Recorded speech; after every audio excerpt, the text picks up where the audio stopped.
My next guest has been eagerly awaiting this report. She says that if hydrofracking goes forward, there needs to be rigorous regulatory protocols. She is Marcia Bistrin, and she is the president of the New York League of Conservation Voters. Marcia, thanks very much for being with us. My pleasure. So hydrofracking is obviously something that people feel quite strongly about one way or the other. Yesterday we heard that this was coming down the pike, and you warned that the devil would be in the details. So now that we have some more details, are you satisfied, in fact, with the way this is going? Well, I'm generally satisfied with the trend so far, but I think we're only partially down the road on this. We're very happy that there's going to be no fracking in either the New York City or the Syracuse watersheds, that there won't be any fracking in public held lands, that there are going to be adequate buffers around wells. So in that sense, we're pleased with the process so far. What we haven't heard yet, I think, and these are the details I was alluding to, is exactly how they're going to handle wastewater, exactly how they're going to evaluate the socioeconomic impacts. So there are a lot of questions we don't know about yet. Right. I mean, wastewater has been of a major concern in Pennsylvania and other places where there's already been considerable fracking going on. I mean, Pennsylvania, particularly because it's right next door, has been sort of held up by opponents of fracking as, poster child A of what we should not be doing. Specifically, when it comes to wastewater, is there something that you are looking for the state to do? Well, there are a couple things. One, I think the technology has been evolving so that I want to, and I don't know enough yet, but I think more of the wastewater can be recycled than we thought in the past. So that's sort of a technical question I need more information on. On the other hand, though, the position we're coming into this debate with is that the wastewater should be managed as hazardous waste. Yeah, and that, I mean, that opens a whole different kettle of fish, does it not? It absolutely does. And I think this was one of the pieces of legislation that the environmental community tried to advance this legislative session where we didn't succeed. Right. It's interesting. We've heard a lot now from the environmental community, and it seems to me that there is a wide spectrum of responses. I mean, there are some sort of, if you'll allow middle of the road responses sort of coming like from your group, and then we're having things like, for example, from Mark Ruffalo, who has been an opponent, a really strong opponent of fracking, that this is a terrible thing and it's never going to work. Do you feel like the environmental community is fractured on this particular, for lack of a better word, on this particular? I would argue, Liz, that the environmental community is fractured. Period. But anyway, right, good point. And I mean that with fondness and affection. Right. So, listen, the way the League looks at this issue, and it looks at, I think, a lot of issues, but let's talk about this. This is part of a broader energy agenda for the state. And I don't think you can look at fracking in isolation from that broader frame. The governor moved on Article 10. The governor and the legislature moved on Article 10. So that's going to allow us to move in a more systematic way on the siting of power plants and repowering and wind, for that matter. We know where the governor is on Indian Point, right? Which I think this is another area where the environmental community doesn't all speak with one voice, because there are those who are very concerned about climate issues, and at least from that perspective, nuclear has some real positives. So I think what you're beginning to see right now is the beginning of the governor's energy policy, and I think what I'm most interested in seeing is where he goes from here. And he seems to be moving very quickly, from Article 10 to the announcement on Indian Point, or the very sort of public discussion on Indian Point, to the releasing of the information on his fracking policy. This has all happened over just a few weeks. So I'm waiting to see what the other pieces are going to look like. The League actually supported Andrew Cuomo for governor. Is he moving, is what you're seeing now in keeping with what you believed he would do? And when you say that he's moving quickly, do you believe he's moving too fast? Or he is moving with a recognition, actually, of some of the downsides of what he's actually trying to accomplish?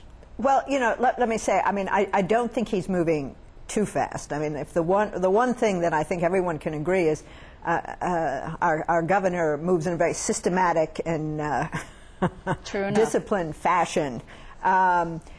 I think moving on, the pieces that he has stepped forward on seem reasonable and measured to me. I think the approach he's taking to fracking is the right approach to take to fracking. And I think, and just as a sidebar here, I think his fracking policy is probably very much part of his economic development agenda. And I suspect the rest of his energy policy will be informed by that economic development agenda. I would suspect, and I'm just guessing, that a lot of attention will be paid to upstate wind, perhaps more so than offshore wind downstate.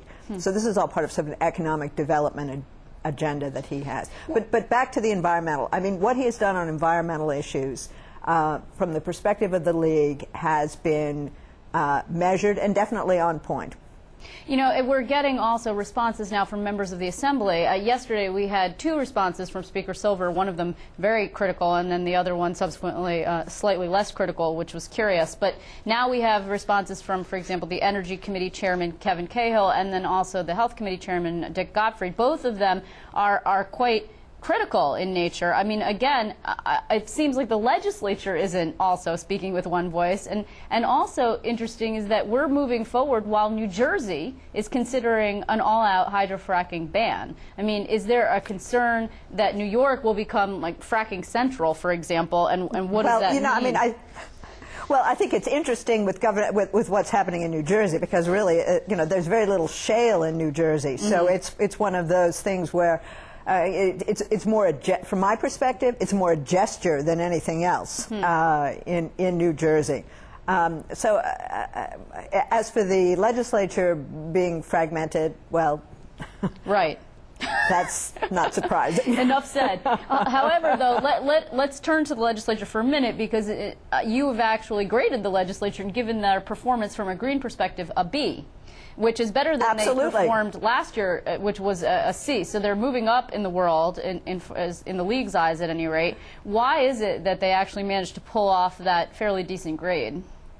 Well, I mean, from the perspective of the League, we grade the legislature as a whole.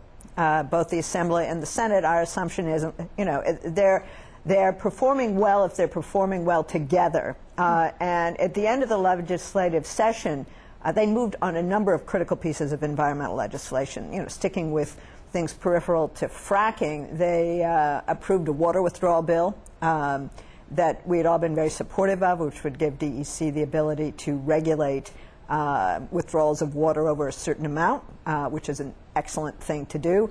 They passed a complete streets piece of legislation that forces decisions about new roads to be done with an eye to other modes of transportation, be it bikes or pedestrians and so forth.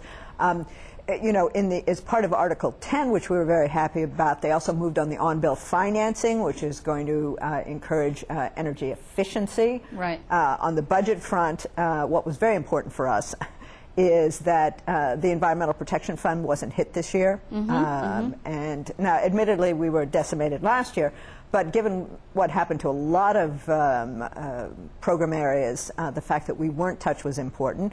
The RGGI proceeds, which were the proceeds from the Regional Greenhouse Gas Initiative, were not swept into the general fund, which many people were fearful that they would. So on any number of fronts, important legislation was passed, and we're delighted, and we hope to encourage them further. Yeah, in terms of the decimation, then, regarding the funding of environmental projects, specifically the DEC, is the League concerned that the DEC actually isn't capable, from a manpower standpoint, of overseeing hydrofracking and regulating hydrofracking, and even issuing permits, which is not something that's going to happen, it looks like, at least for a year? Yeah, no, I would agree it won't be for about a year. But I would say that, and I don't know whether this is true or not, but I cannot imagine that as part of the framework for going forward with fracking, that they're not going to require the industry to pay fees or royalties or whatever, which will go into a pot which will be used to fund adequate staffing. Now, I don't know whether this is true or not, but I can't imagine that there isn't a discussion going on about that. Because you can't do this. You can have wonderful regulations, but if you have no capacity to process permits or to enforce it's pointless. Well, we will see. Of course, this is a developing story. It's just in its beginning stages. In the meantime, I want to thank you, Marcia Bistron, for joining us from the League of Conservation Voters. My pleasure. It's great to see you. My Thanks. pleasure. Have a good holiday. You too. Take care.